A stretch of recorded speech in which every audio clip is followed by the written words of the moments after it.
Sometimes what feels like the worst day of your life is actually the beginning of something greater. In a quiet valley surrounded by tall mountains and sparkling rivers, there lived a modest carpenter named Elias. He was a man of few words, but a heart full of hope. Though life never showered him with riches, he carried a calmness that most people envied. His little workshop smelled of wood and pine resin, and every table, chair, or toy he carved seemed to hold a part of his soul. Elias had one son, Jonah, a young man full of dreams bigger than their tiny village could hold. Unlike his father, Jonah wanted more. He longed for wealth, adventure, and recognition. But Elias often reminded him gently, "Son, what is written for us will always find us. Don't be too proud when life is good, and don't be too broken when life feels heavy." Their lives also included one silent companion, a tall, golden-brown mule named Oliver. Strong, intelligent, and loyal, Oliver was more than just an animal to them. He was family. The mule carried heavy logs from the forest, hauled furniture to the market, and even let Jonah ride him across the hills. One sunny morning, as Elias was polishing a carved cradle, a wealthy merchant from the city passed by.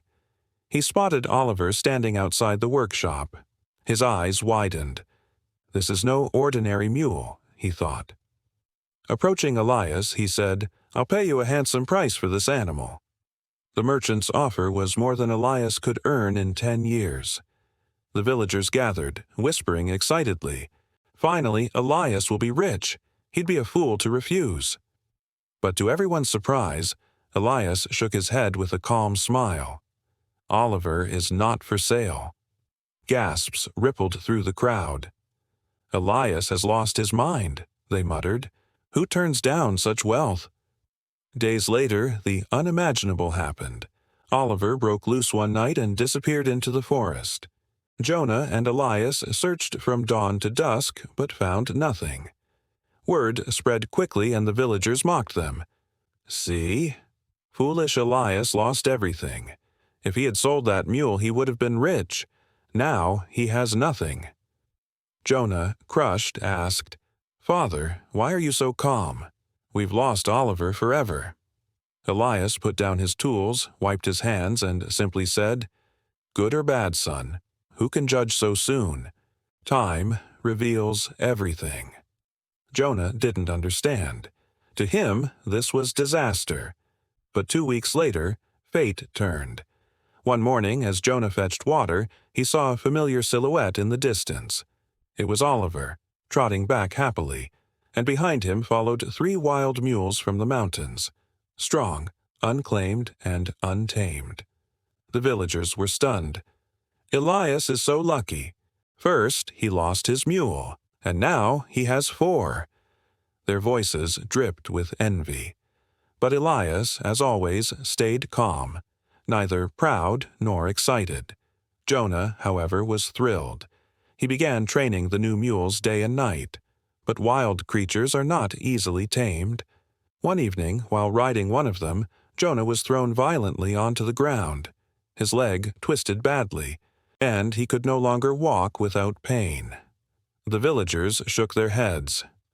These cursed animals brought tragedy. Elias called this luck. His son is crippled because of them. Jonah lay in bed, frustrated and bitter. "Father," he cried, "this time it truly is bad. Look at me, I can't even stand." Elias sat beside him, gently holding his hand. "Jonah, do not be so quick to judge. What looks like misfortune today may turn into a blessing tomorrow. Let time speak." Jonah turned his face away, unconvinced. Then came the storm no one expected. News spread that a brutal war had begun. Soldiers marched into the valley, gathering every able-bodied young man to fight. The air was filled with fear. Mothers wept, fathers pleaded, and sons were dragged away. But Jonah was spared, because of his broken leg. The war raged on for months. Many of the village boys never returned. Homes fell silent, laughter disappeared, and sorrow covered the valley like a dark fog.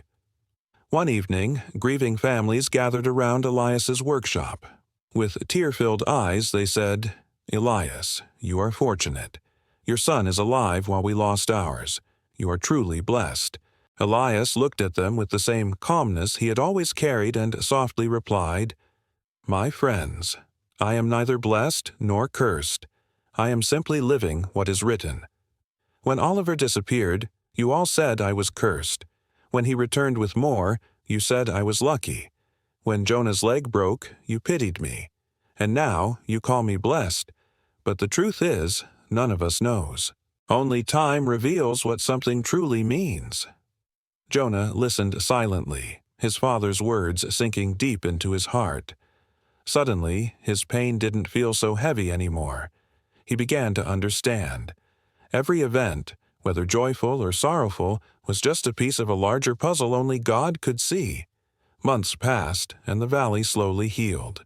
Jonah, though walking with a limp, learned to carve wood beside his father. He realized the lesson his father had lived by all his life. Never let pride make you arrogant in good times, and never let despair destroy you in hard times. Because everything, joy and sorrow, gain and loss, life and death, is temporary.